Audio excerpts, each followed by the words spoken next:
And we are live. It's Space Nights, January 24th, 2024, 12424. I am Austin Heff. I am controlling the Space Nights account. And I got with me in the booth tonight, running the show with me. You may know him. He runs the UCF Stool account. He goes by RBJ. RBJ, how are you? Doing great, doing great. Happy to be here, ready to talk some sports.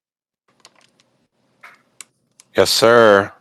And the man of the hour, the man himself, who has been as kind of an athlete as has ever been to Space Nights and what we do in the history of Space Nights. He goes by the name of Shemarri Allen. Shemarri, how are you?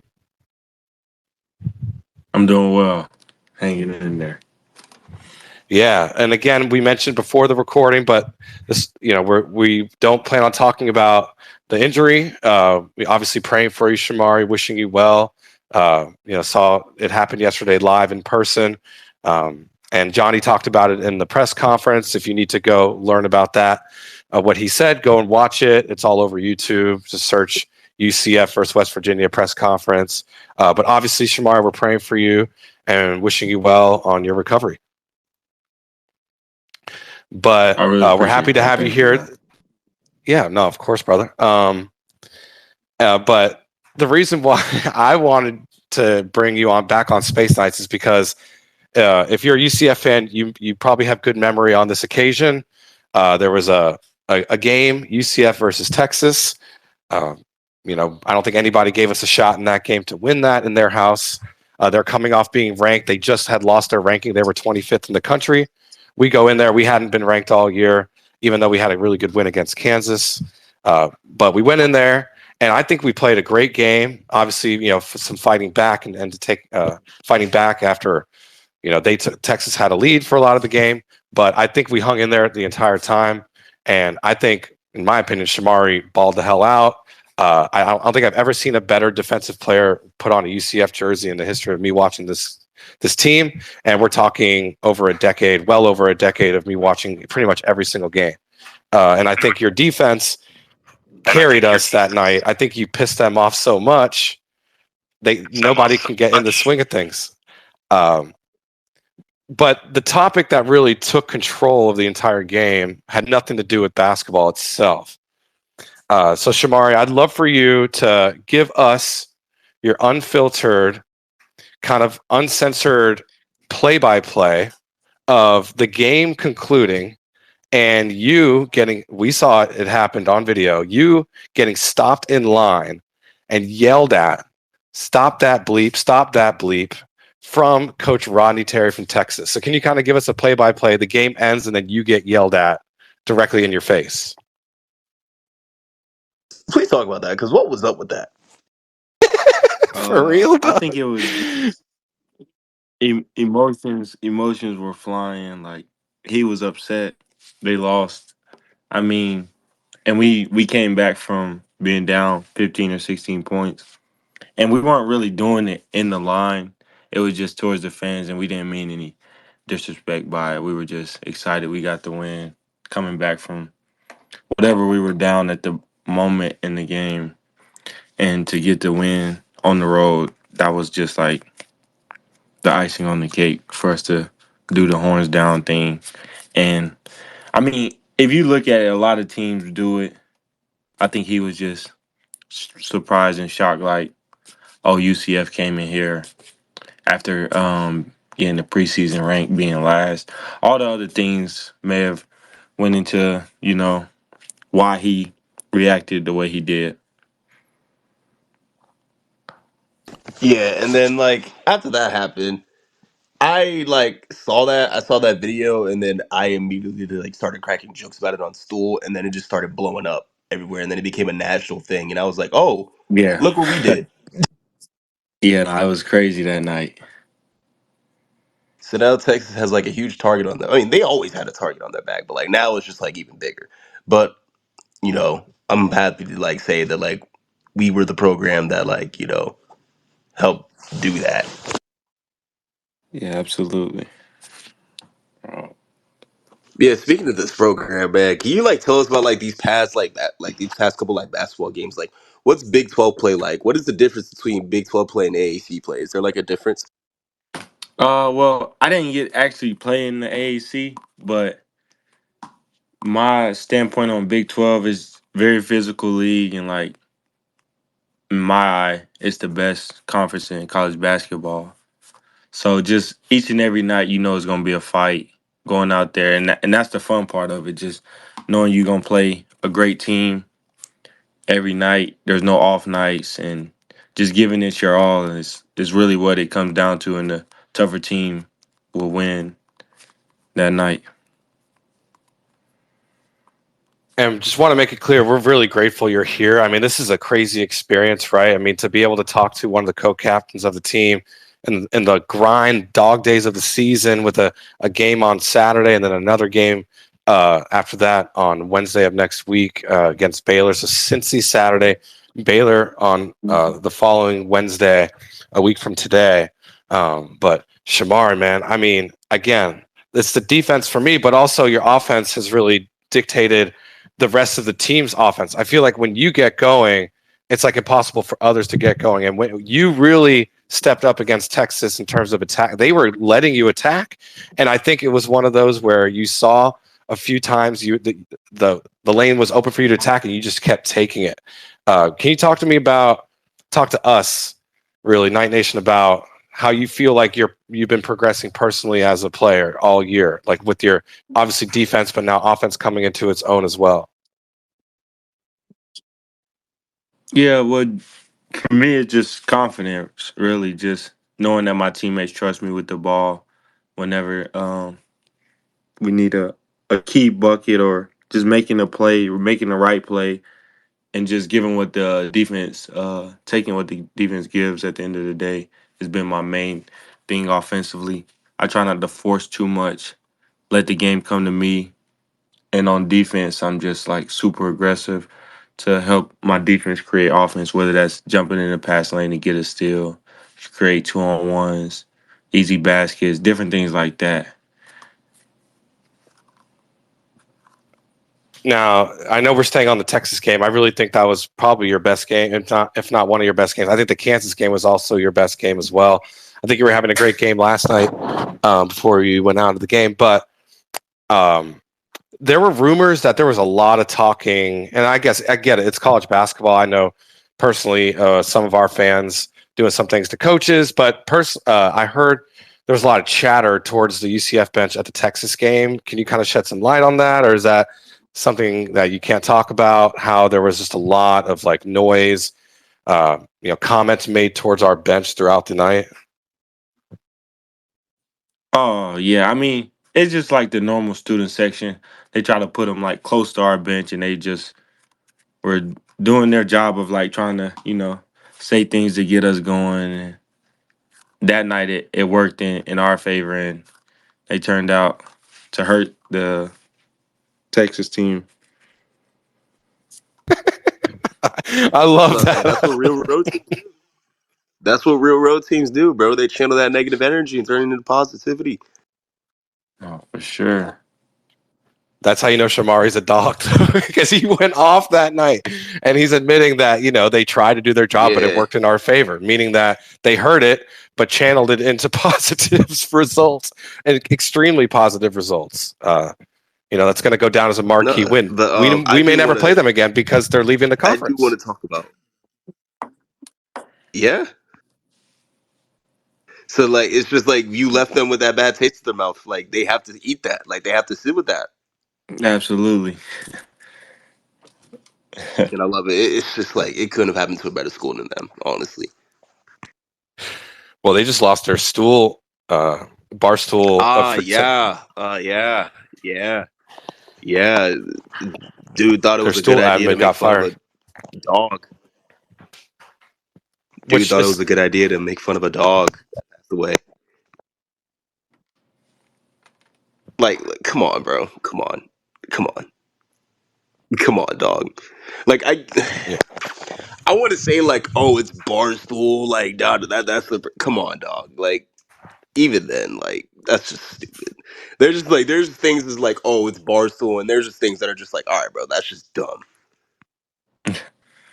Agreed. And to double But down on the dissing a dead dog, yeah, it's he like, doubled yeah, like, down on him. Like, yeah, I was just like, yeah, you're getting fired.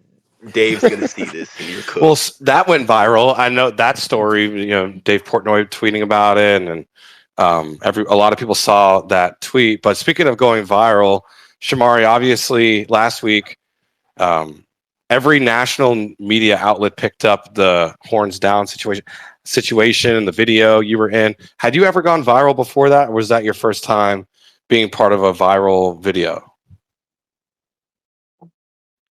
That was my first time being a part of something like that. That went that viral. Were you getting hit up by people that you hadn't heard from, or that normally don't check in like that?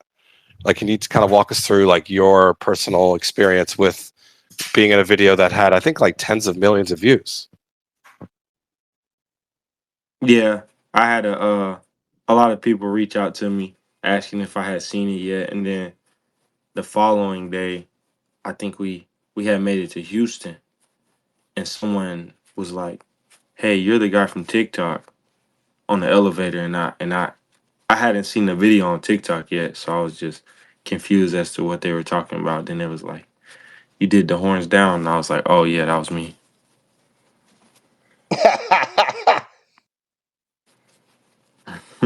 How do you feel? It's just like, oh, you're the guy from TikTok. I mean, I try not to pay it too much mind. I told him, I forgot what I said. It was just like one of them moments where you just like, yeah, that was me, and you just kind of like move on, like, and then later when you think about it, you just like, wow, I did just go viral off a 2 second clip or something like that. My favorite, I Shemarri think, TikTok obviously, Allen. Shamari TikTok. That's his new nickname, the TikTok guy. Um, obviously Shamari's reaction of just standing there getting yelled at was great, but Omar, I think, had the best sequence in the whole like handshake line, because he tried to shake Rodney Terry's hand, and Rodney like kind of pulled back.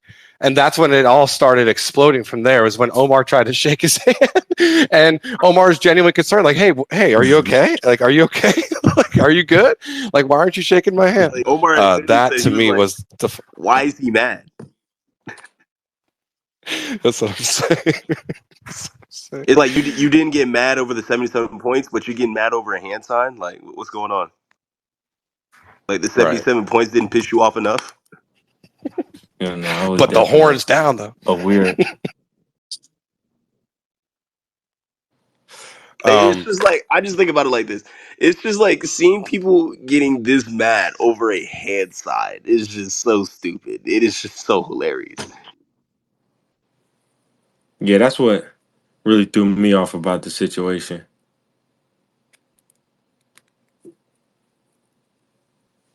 um, man. So I thought Antoine had a great reaction too. He's like, I'm just trying to get up out of here. Like, he's just like, all right, keep it moving. like he's trying to get the line moving. But speaking of Antoine, great guy, by the way. Nice dude. Met him at that tailgate, the Villanova tailgate, where you came, hung out with a bunch of us, Shemarri. Incredible dude, great personality. He went off last night. Can you talk about?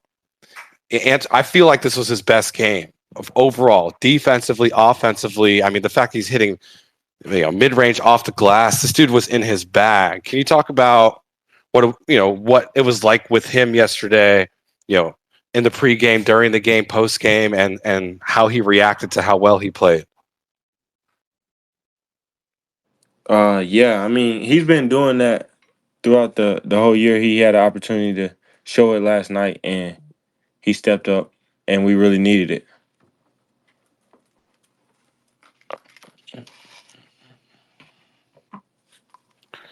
Yeah, he really stepped up in a big way, and I love how Johnny always talks about this year, and I agree with him. The strength in our team this year is our numbers. Do you agree that this team has depth top to bottom, and possibly more depth than you're accustomed to in your previous college basketball seasons?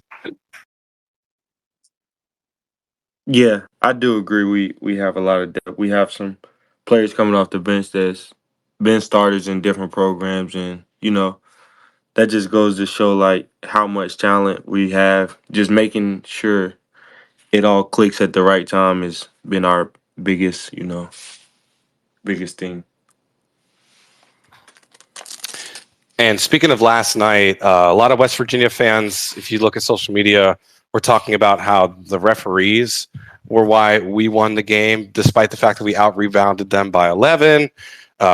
Fast break points, we beat them.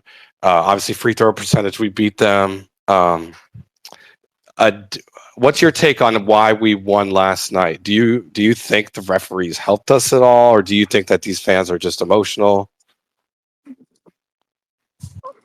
I think fans can get emotional at times, so they might say something that they really don't mean in the moment. I don't think the referees can dictate a game like that.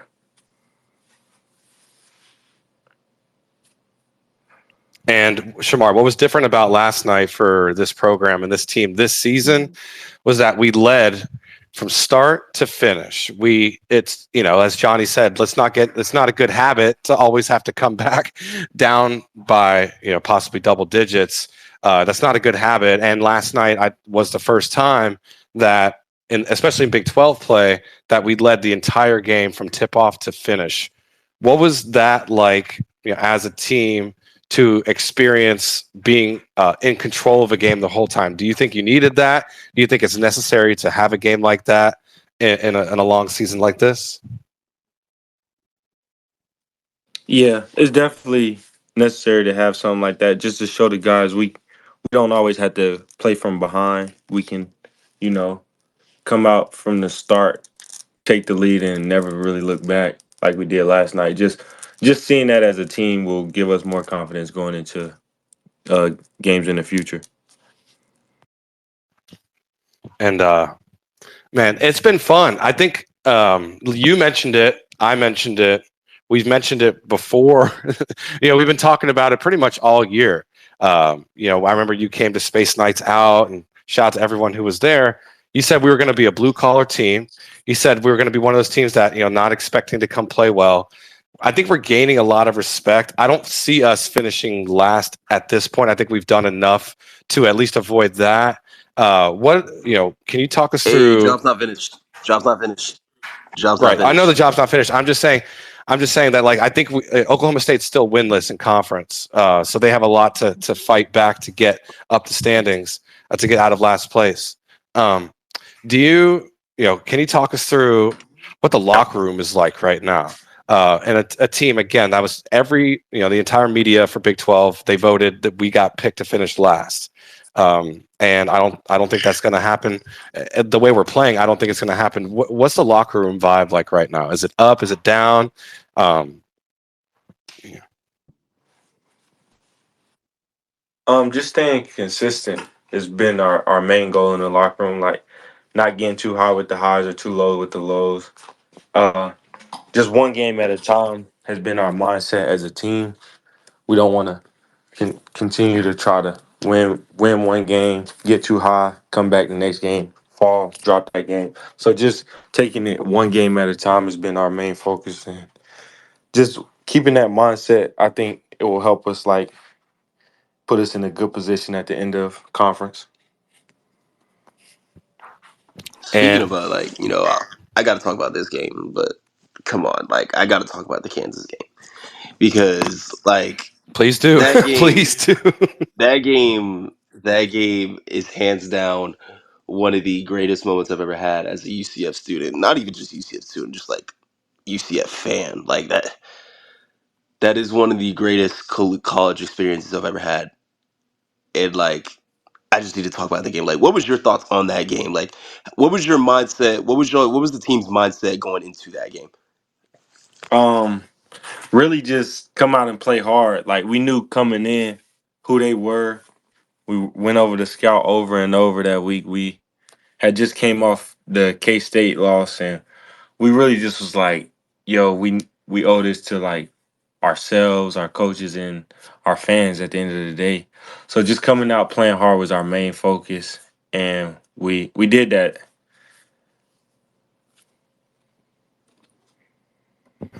I mean, that was special. I mean, looking And back. Yeah. The court storming, the Oh court yeah, storming. You the need to court. take us through that. What was it? What was it like as a player's perspective? Oh, that was definitely wild. That was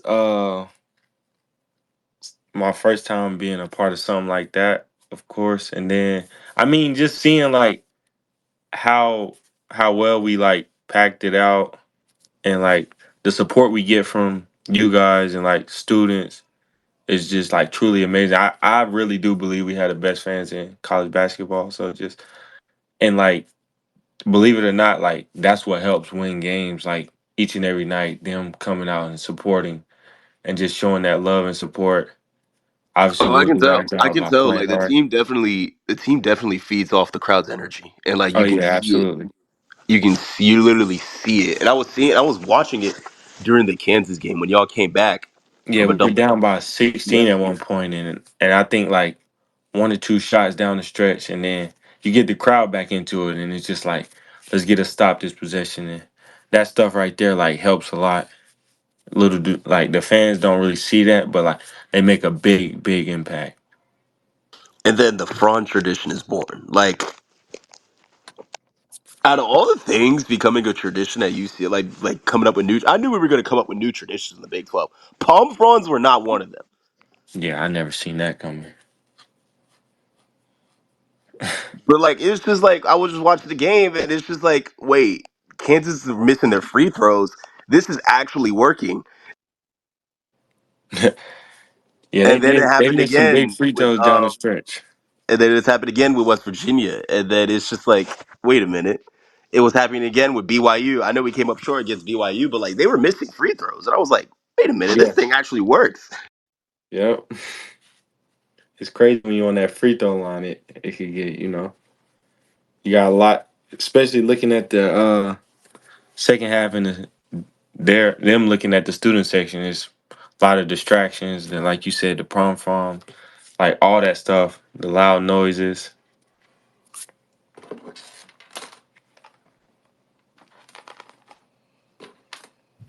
Yeah, it's definitely a special time to be a fan of UCF basketball, men's basketball.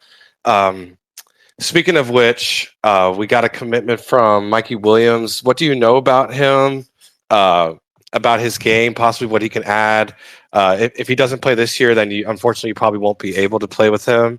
But to me, you're a UCF lifer, so I feel like we're going to be talking about you and I and us and Night Nation. We're going to be talking about UCF basketball for a while. I hope. I hope you don't lose touch with us. But what do you know about Mikey Williams? He seems like a celebrity, internet celebrity, 3.6 million followers on Instagram, but kind of a young phenom when he was coming up. What do you know about his game and what he brings to the table in a Johnny Dawkins system?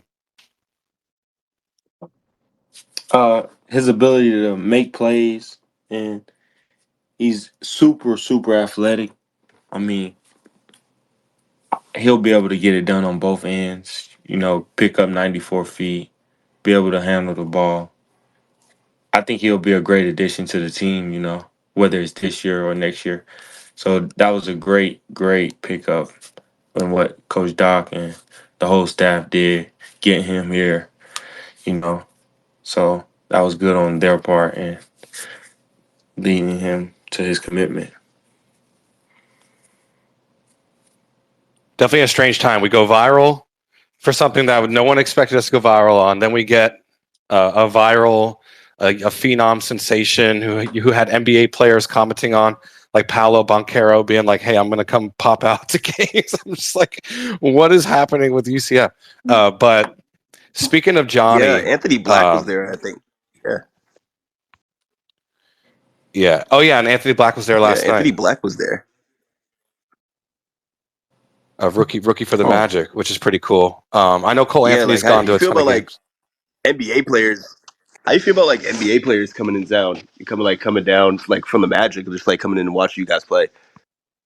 oh, that's cool. I didn't even know. I mean, I just be so locked in, tuned into the game. I didn't even realize like who was at the game. It'd be so many people. It's just like hard to see unless they sitting like courtside and then see them. But for the most part, I mean, it's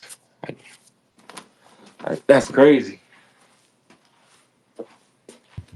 Yeah, speaking of busy, we don't want to keep you too much longer, Shamar. You've been incredible with your time. I do want to ask at least one more question uh, about Johnny Dawkins. Now, obviously you said you wanted to get in the portal and get out. He was somebody that you gravitated towards because he wanted a leader. I think fans were skeptical of him coming into the season because of our up and down, success. Wins, losses have been kind of up and down, and some fans feel like we could be better, not understanding full totality of circumstances. In my opinion, I like to dissect everything, and I think Johnny should be a lifetime coach.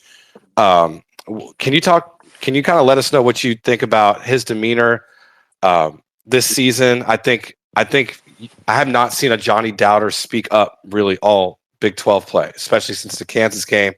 Um, can you talk to us about now that you've been with him? You got in the portal, you got in, and now you're deep in the season.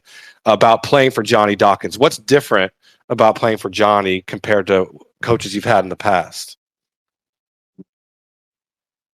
Really just a true players coach. He understands like how to put his players in great positions to help the team win at the end of the day. So I mean, like you said, I do truly feel like he's a lifer, and this is a spot for him. And we'll do our part on everything we got to do, continue to get wins, different things like that. But by far, one of the greatest coaches in college basketball was inducted into the College Basketball Hall of Fame. So, I mean, his work speaks for itself. He's a great guy on and off the floor. Easy coach to talk to, just about anything, not even just basketball, about life as well. So just having him in your corner, even after you leave here, is one of the main things on why, like, I feel like he's not only a great coach, but just a great person. Well, speaking of great people, Shamar, you're one of them, co-captain of this team. Thank you so much for taking time tonight. Got a big game Saturday against Cincinnati and a game against Baylor on Wednesday.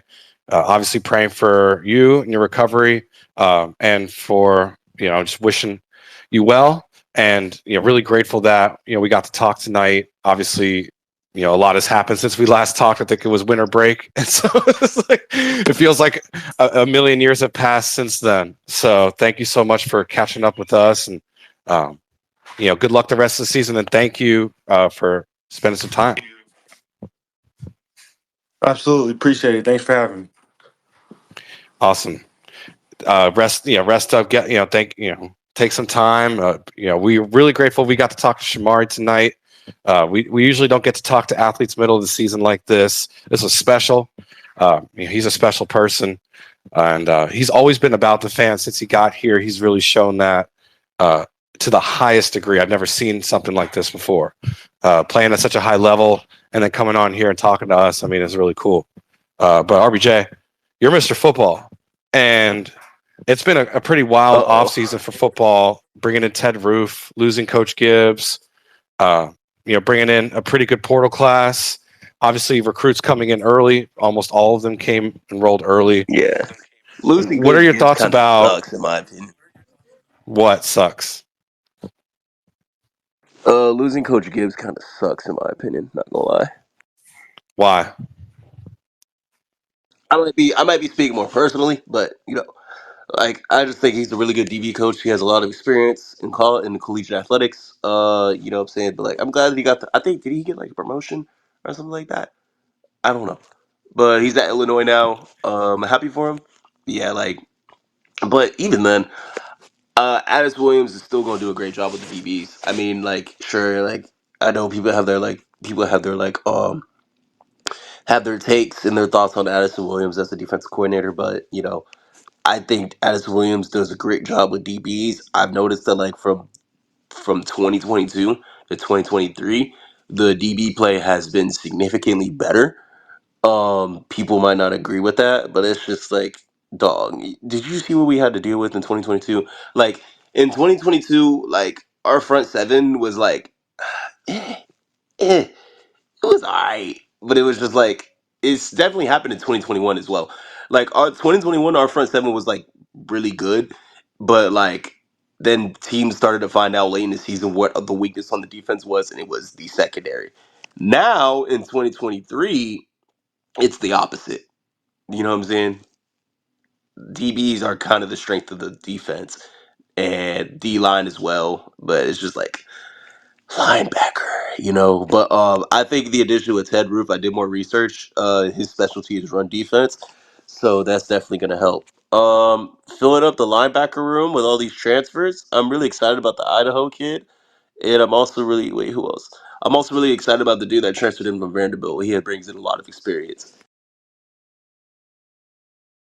so I think they're going Yeah, to be he perfect had like over bridges 70 tackles for like last young year. guys. Yeah, they're going to be perfect bridges for the young guys like Troy and Andrew, which their time is coming soon. If they don't transfer, I have no clue, but I pray they don't. But their time is coming soon, though, for sure. And I want to ask you if what I'm saying is correct. I want to see how much I know ball. So I want to look at the decision to depart from Gibbs and him move on to Illinois, where he has connections, and Ted Roof first. So I want to see it from Gus's eyes, and you let me know if I'm right or wrong, or if you agree or disagree. But I think Addy is going to be a great future defensive coordinator, but I think it's a lot to handle to be probably one of the best liaisons on staff, if not the best leader for DBs on staff, and run the entire defense himself. Especially he's a bit on the younger side. I think from Gus's point of view, let's get in Ted Roof. And in my opinion, everyone looked at his history and said he's never kept a job. But if you're a coordinator, and you heard KZ speak on this platform many times, if you're a coordinator or a staffer or anybody other than the head coach, your career is then based off the people that you connect with. So if you're Ted Roof, you most likely, I Yeah, don't like know if his you're a history coordinator, thoroughly. bro, you want to be a Right. journeyman. Yeah, if Right. you're You a go who coordinator, you were bro, you want connected to be a with. journeyman. Like, Yeah. And you chase the bag. If X school is offering me more than the school I'm at, I'm gonna go take it because it's the same position, but more money. It's literally the if same you're job. if you're a journeyman because you're getting let go, haha, that's kind of different.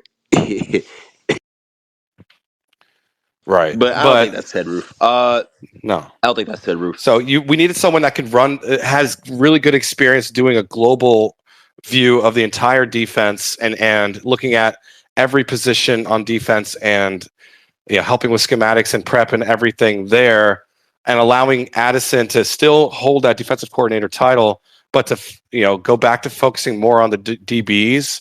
And I felt like then at that point, if he's lessening his role in terms of global kind of commandership, then someone like Gibbs is unfortunately at this point a little bit redundant, and so it just makes sense to lower the redundancy and have him go where he already has connections and take a good role at Illinois, and allow for Addison to relinquish pretty much all the control and hold on to all the control of like the defensive back side of things on defense, while still being with side by side with someone like Ted Roof, who has tons of defensive coordinator experience from a global standpoint, not just position focus. So I think it was Gus putting on his strategy hat and understanding that that we can make this move and we can go get someone like Ted Roof, who again has that global experience that we kind of need to really make noise on defense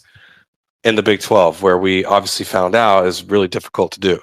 Do you think I'm right? Like, how off am I there? Or am I like, do I not know ball? Like, how far, like, like, you think that's what Gus was thinking?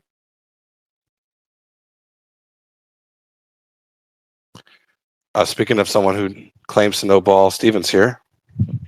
But yeah, I think that's what we were looking at in terms of the defensive side of the ball.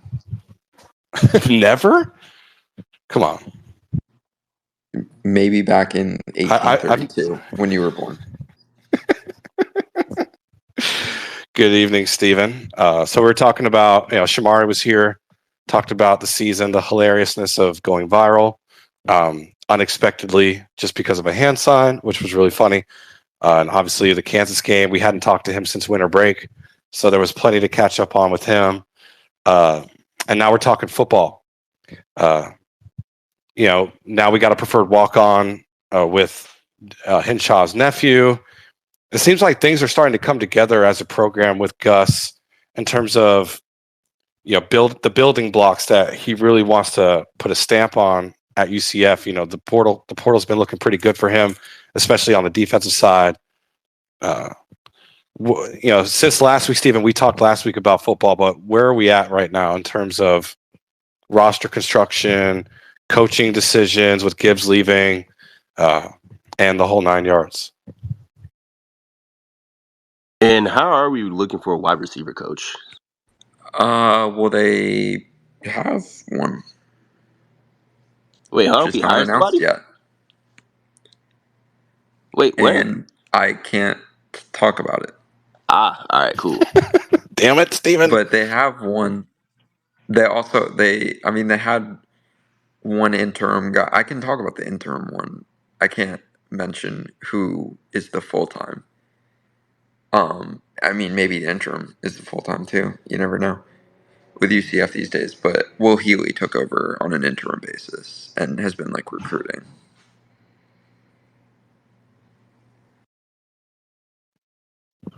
That's pretty cool. Former FCS head coach of the year. Former FCS wide receivers coach of the year.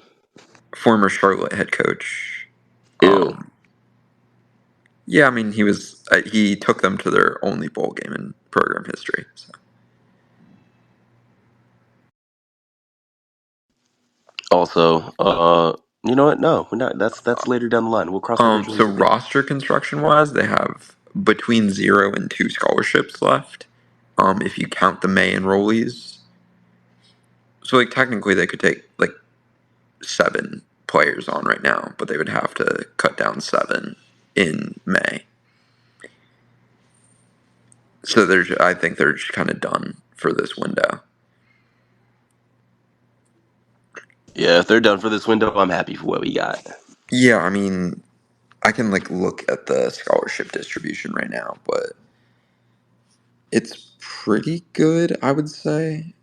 There's a little bit that I think they're a little heavy at quarterback. So for spring alone, they got 5 quarterbacks, 4 running backs, 11 wide receivers, 5 tight ends, 12 or 13 offensive linemen, 6 defensive ends, 70 tackles, 9 linebackers, 13 or 14 DBs, and 4 special teamers. And then they have 2 running backs, a quarterback, a linebacker, 2 DBs, and a lineman coming in May. I'm going to list off the players in. And just for just to rattle off some names. Sorry, you were still going through the roster? No. I was going to say I think maybe quarterback they're a little too heavy at. Mm-hmm. And I think offensive line they could add 1. Okay. And somebody's getting pushed out, and I think I know who it is in the QB room. I don't think you know who it is, though. I think I do. I don't think you do. I think I do. I don't think it's who you're thinking of. Nah, you don't know who I'm thinking of. That's the thing. Okay, text me their first initial. All right. And then I'll tell you how while much. While RBJ sending that text to Steven to see if they're correct about who they're both thinking of, which is super cryptic and kind of I'm over here okay. So I'm going to list off all the players Steven. Steven, let me get 2 guesses. Let me get 2 guesses. Okay, text me the initial. I want to see if he's right. I want to see if he thinks he knows. And then we'll get to your thing. All right, let's see. One of those is right, yeah. Ooh, Okay, is it okay? Hold on, let me text again. It's the second one. No, damn. When should we Okay, expect anyway, that Austin, news? what do All you right, want to say? whatever. I would I guess assume we'll. that's I like a guess spring portal, like after the spring game. okay. So in spring, we'll see somebody out, and the players out list that's on this article from 247sports.com. I really hope he gets a landing spot. He deserves it, man. You may know the writer of this article. He's here with us. His name's Stephen Leonard.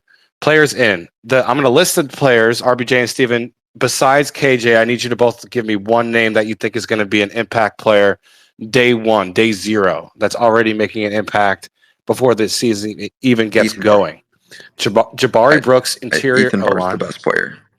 It's going to be Barr? He's the best player by bar none. Huh.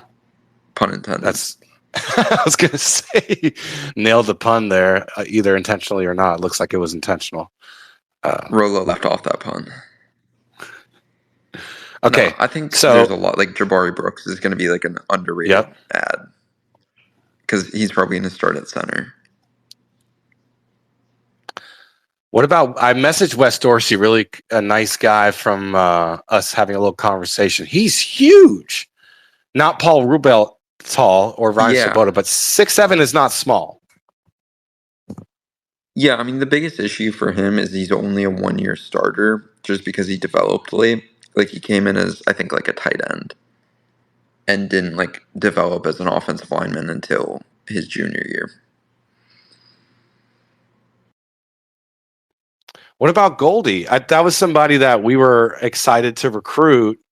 Didn't land him. I think Goldie could. I think there's obviously an opening that they're going to use a young guy at wide receiver at that outside wide receiver spot. I think Goldie could be there. I think Burdell as a freshman could be there. Mm-hmm. I think they could go with a multitude of guys. Like Trent Whittemore could be there.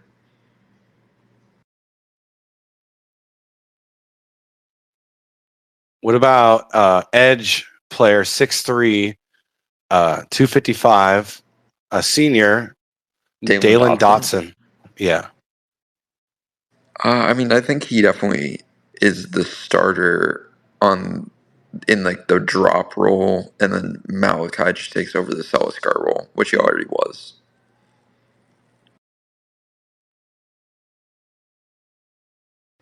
And then you got the kid from UNLV as a rotational guy too.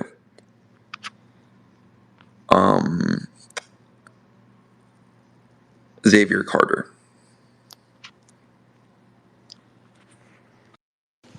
What about Chauncey? What about Chauncey? Yep. I think we start two transfers at linebacker, so I think Zuri Alexander has a chance. And then what's the dude from Vanderbilt name? Ethan Barr? Ethan Barr, that's the one that I said is, I think, even more than KJ.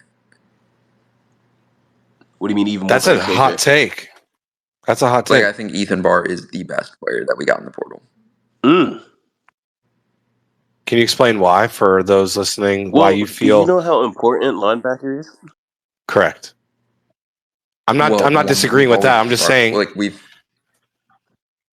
struggled at linebacker under, like, despite having like Tatum and Jeremiah, we still struggled at linebacker. Every year under Travis and then under Addison. I think having a linebacker with size and experience and that leadership, like vocal leadership, which is very important, to your captain at the linebacker position. Oh my God, he's Savage Pat 2.0. Yeah, so he's also like a good cover linebacker. Oh my God, he's even better than Savage Pat. He's just I mean, I think he's just a different style of linebacker. I don't think he's as hard hitting, but I think he led the SEC linebackers in interceptions. I'm gonna lie. But I think he's just I'm gonna start lying. A really good linebacker. Also, 2 years of being a captain in the SEC at linebacker is crazy. Austin, I'm gonna start lying.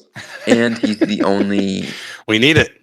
He's the only player in our system that's played games under Ted Roof. All right, I've heard enough. I'm lying. All right, lying season is underway. All right, cool. Lying This season starts February. I think Zuri Alexander will be the best portal addition just because he'll be here for 3 years, though. Which, I don't know if you guys both know that when he was even like considered an option for UCF, I was immediately like, this is my number one guy. Who? Yeah. Yeah. Which, if he comes, like, he's going to have 3 years eligibility. Does that impact any of the other LBs? Wait, no. TJ Bullitt already left, right? No. His brother committed We to did get a Florida. couple former chili chompers, to be clear. No longer chili chompers. We They have don't have to. we have 9. We have 9 linebackers in the room currently, plus We have that many? Quay. So we'll have 10 on scholarship. So I assume like a couple of them leave. But most of the linebackers we brought in, like Tennyson and Pierre and Barr, only have 1 year of eligibility. So I'm just trying to figure out, when does Troy and Andrew Harris's time come? Like, that's what I'm trying to figure out. I mean, someone has to partner Zuri at some point. You think Troy and I think Andrew I think are going to you get don't playing time this pass on a year player or like next year? Zuri though.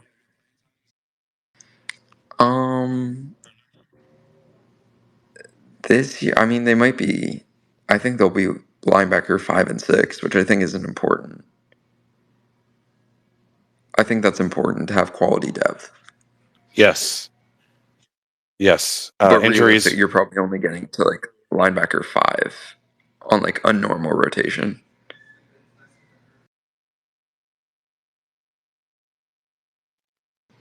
Whereas I think Tennyson and Pierre will be the main backups.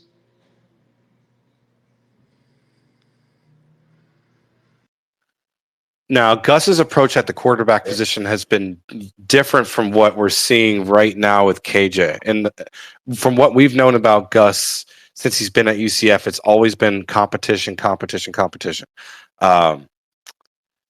This is different. Obviously, we got KJ's pretty much been named the starter from every how the football program is communicating with the public about it. Do you think that's a good strategy? Do you think that helps or hurts? Is there a single quarterback in that quarterback room outside of KJ Jefferson that's a top 10 player in college football? No, but so yes, it makes sense that he's the bona fide starter. Do you think that creates complacency like from no one is from him? No, because he's like self-motivated and he's been a bona fide starter in the SEC before. So I think you name him the starter though because it gets like the players already know like this is their guy. Like even the freshmen that haven't even been on campus yet are like this is our leader. Also, he's also like literally like statistically, he's like the greatest quarterback in Arkansas history. So he's the great. I mean, Ryan Mallett might have like a word for that, RIP, but like statistically, KJ Jefferson is the best quarterback in Arkansas history. Combined between throwing and rushing, he has 88 touchdowns in his career. 88. That's insane. Yeah. He also has the touchdown record for Arkansas, passing touchdown and total touchdown. So, all right, guys, you heard it here first. Line season starts February.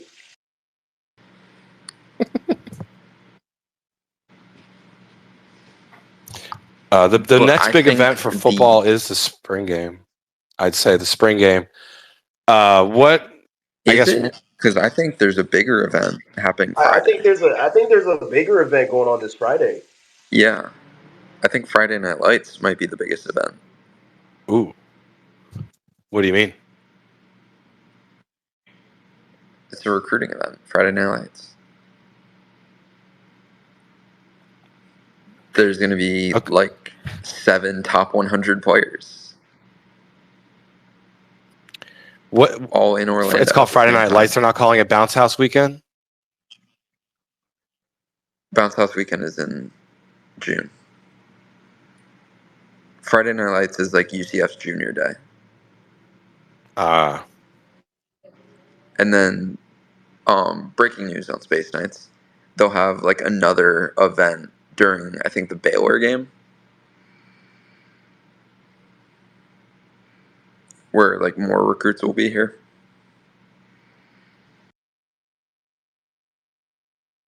we love breaking news on Space Nights. Yeah, I'm like 99% sure I wasn't supposed to say that. Well, if you're part of the small, very much loving group that we have that we do this with every week, that listens and supports what we do, just know that that's information I hope you take and are grateful to have. So can you talk more about it, or are you just leaving it there?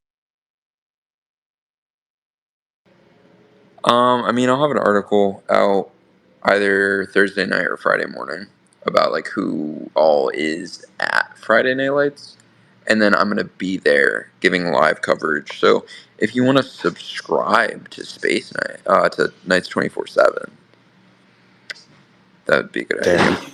You may have finally sold me. I've known you doing Nights 247 for well over a year, and I never subscribed, and I now feel compelled to finally give you my money. Because I have so many questions. How many of these top 100 players, how many of these 7 can we land? Like my brain is going a million miles an hour thinking about Friday Night Lights.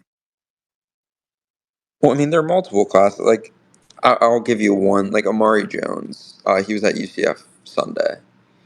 Like, he's a 2026 kid, but he was super excited on this UCF visit. Like, Sunday, he was, like, giddy. And you don't really see that with top 100 guys very often, but especially kids at IMG. I know, like, he idolized Stacy Gage, who is another IMG, well, former IMG. Now he's at STA.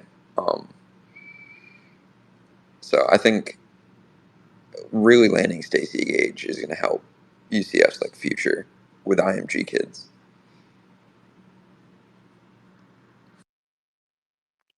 You heard it here from Mr. Nice 247. The Stacy Gage commitment is that. What about Swint? Who would you say is the more important building block for the future? Both the same position, ironically, and both highly touted, highly ranked players. One's local, one's South Florida. Who do you think is going to be more important long term as a commit to UCF? Swint, Chick, or Gage? Can I say other? Oh, who's other? Because I would say EJ Colson. Wait, say it again. Everyone at EJ Colson, everyone in Atlanta wants to play with him. You really think he's the biggest commit for the future? You saw a decommitment from you saw a decommitment from the University of Georgia that may or may not be at Friday Night Lights.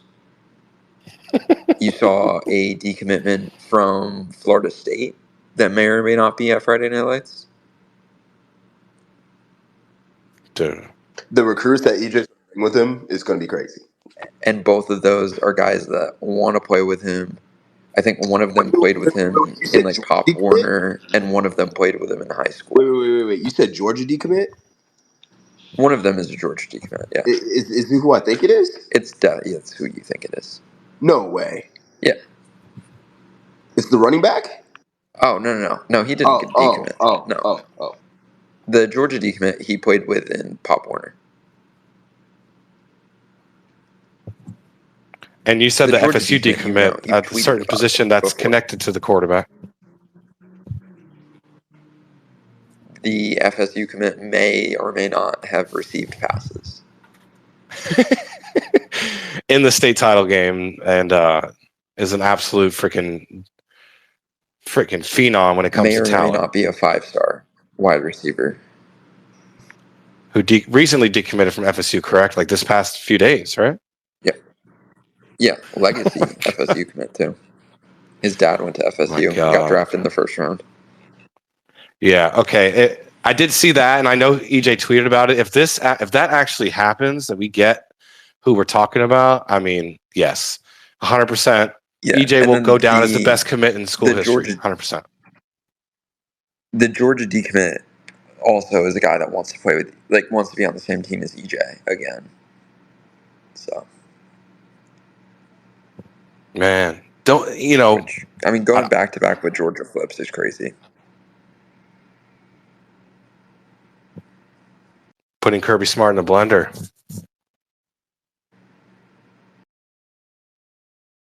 RIP, I'll get 10. Yeah. RIB, you get 10. QQE was his name. A damn good dog, as they say. Rest in peace. Rest in peace, Doga. Anyways, if I talked about how high EJ ceiling could be for UCF, it's just I would be yapping for hours. Yeah, I'm excited about that kid when his time comes. Because I think what I think is gonna happen after K, because I think KJ is the perfect bridge for EJ.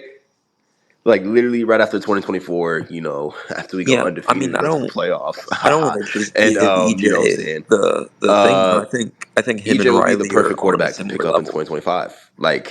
I think EJ wins the starting job in 2025, and then bang, we develop him. I think you have two freshman quarterbacks. And then that bridges into another certain QB from Lake Mary that I will not get into depth with. I don't think he can hear me. Austin, can you hear me? You hear Steven, RBJ, right? For sure. Nah. Hold on. Nah, I don't. See, I don't think he heard me. But I think you have two good quarterbacks from this class in Riley and EJ. And then I also think the quarterback in 2026 that I like and has grown on my radar is Dorian Coleman from Jones High School. There's. I can't say that, can I? I can't say that. I think he fits the best with what UCF does. I think he fits better than the Lake Mary quarterback. Not gonna lie. Nah, don't say that. Which one do you think fits better? The mobile big guy or the pocket passer? The pocket passer that can move, though. But can he? Because you're describing Yes, the he battle can between move. Riley and EJ, He can. and you like EJ more. So I did say, oh my God, you did. I did say I liked EJ more than the. you're kind of hypocritical if you pick Noah over Dorian. Oh God. Honestly, I like Brady Hart more for UCF than Noah. Damn, just name drop him, huh? Hot take. I mean, it's 2020, so I don't care. I'm barely on 2025 right now.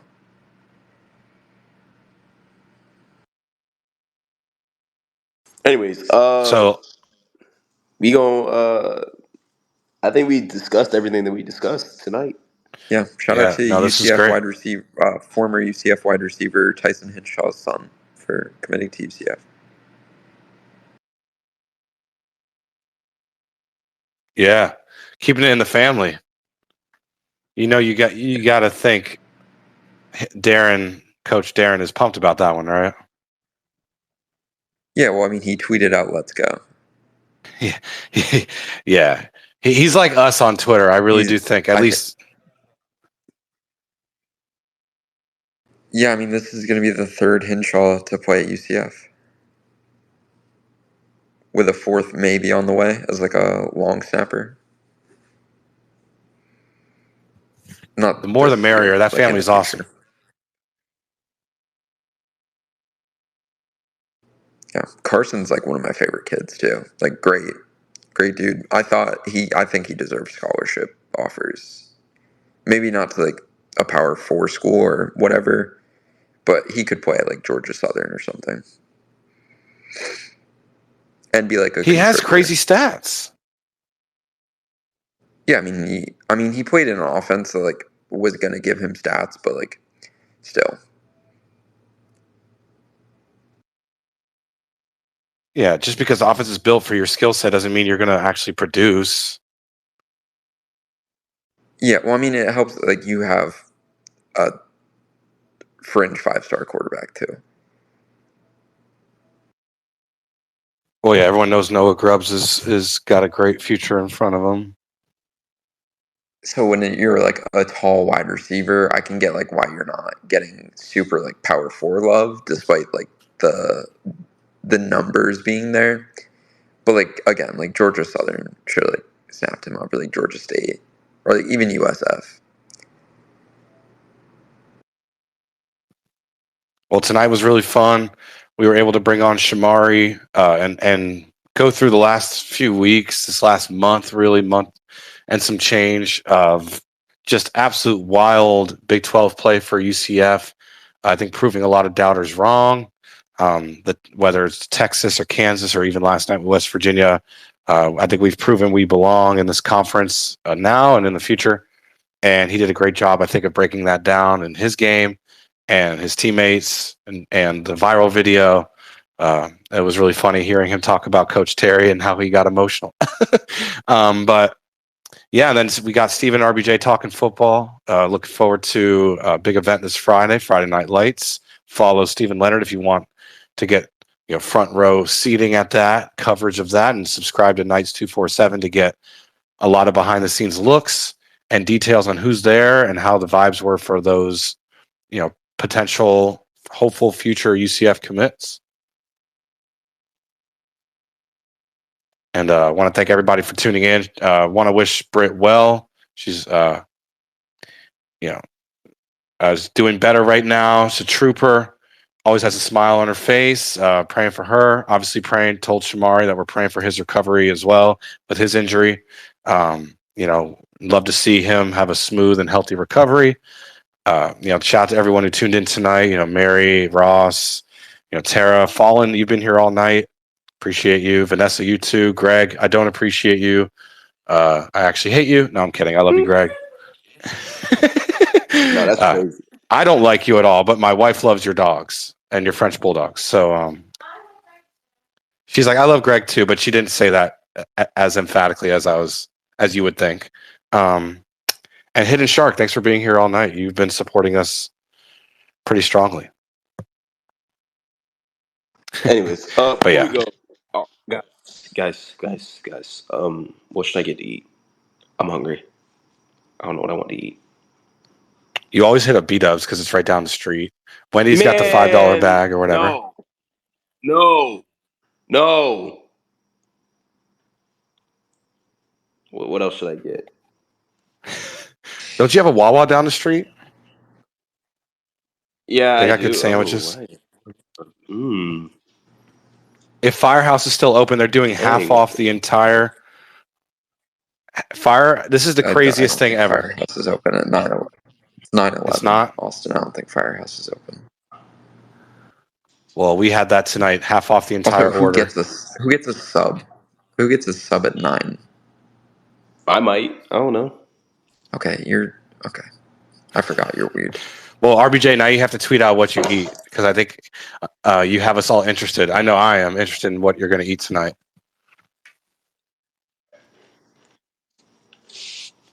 I don't know, bro. Hopefully it's good. Bro. I don't know what I'm gonna get. Well, if you're listening, message RBJ. If you know the UCF area, he lives literally right off campus. Everyone message RBJ a restaurant in the area that's open at this hour. If you're listening, what?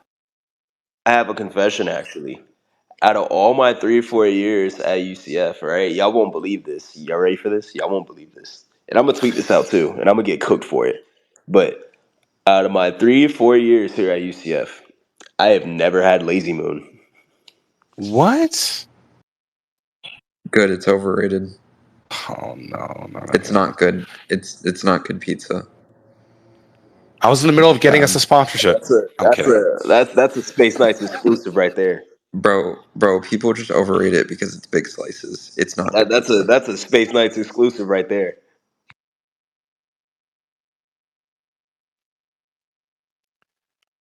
Okay, Abby said it's It good takes a lot pizza. for me to be It's full. not good pizza. I like the big slices.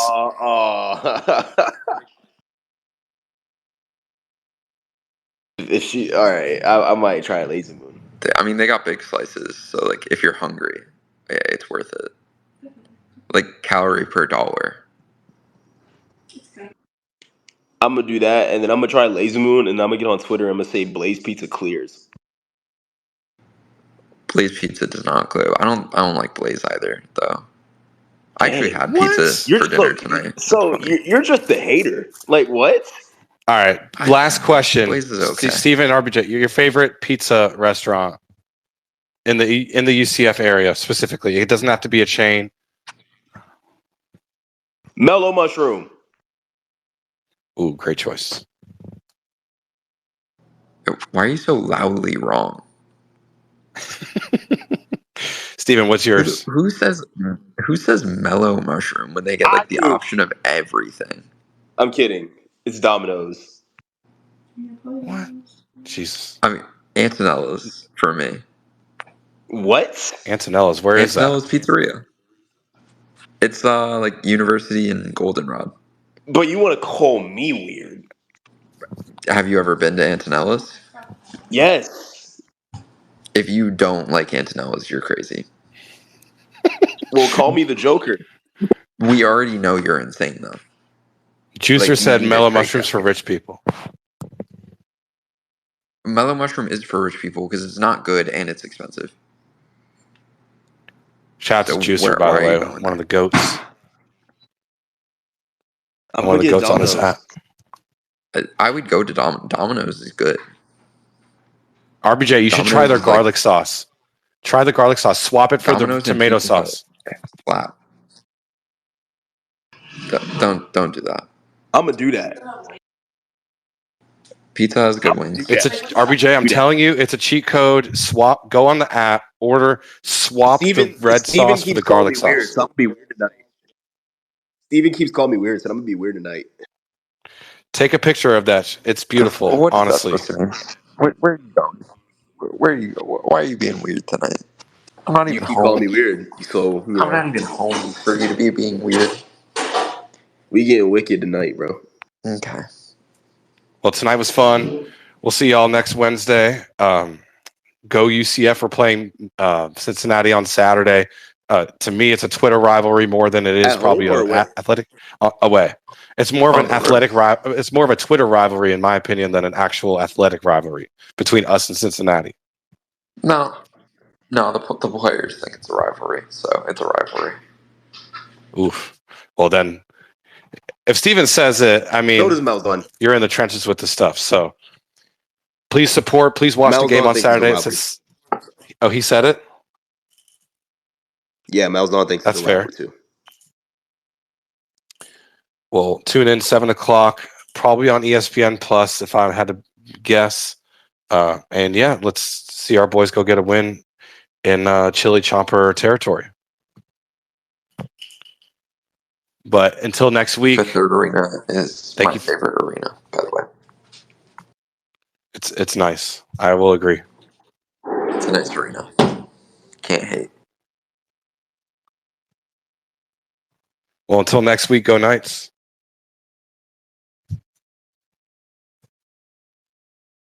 Charge off.